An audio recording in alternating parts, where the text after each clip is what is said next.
powerful people in the world, circle of influence dia besar. Right?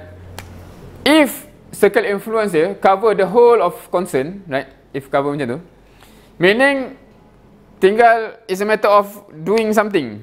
Maknanya contohnya dia ni Mark Zuckerberg ke, dia ni Elon Musk ke apa, maknanya circle of influence dia besar. Maknanya dia boleh cakap something, tak tahulah Elon Musk dulu awalnya Trump tu part of dia punya circle influence kan. Lepas tu dah tak tahulah cerita dia kan.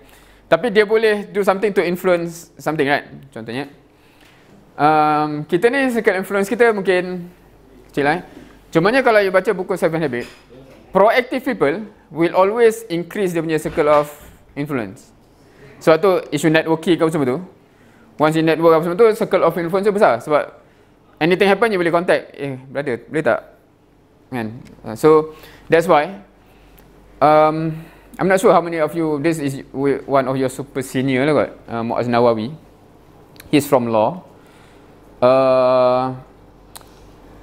He call himself a legalpreneur.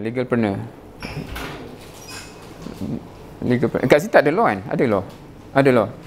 Kalau sebut legalpreneur faham tak? Tak ingat dia sebut macam tu. Legalpreneur ke lawyerpreneur? Tapi rasanya legalpreneur kot. Maksudnya dia entrepreneur law. Dia bukan just nak jadi lawyer, tapi dia businessman within the scope of lawyer apa semua lah. Maknanya dia lawyer yang bukan case crime apa, tapi lawyer yang buat duit. And because he is from IIUM and dia fikir jauh, because IIM ni dia kata benefit dia ialah you can have friends from all over the world. But many of us do not find that many friends from outside lah. And that's why dia punya business dah berpuluh negara. Maknanya company dia tu, law firm dia, dan dia cari ramai member-member Arab yang daripada negara-negara kaya tu. So lubuk duit lah kat situ. Right? So dia kata, sorry lah meeting hari ni dekat Dubai, meeting esok dekat Saudi, macam tu lah. So that is someone yang within IIM life, dia membesarkan circle of influence dia sebesar-besar. Dia kenal semua bangsa, semua apa tu.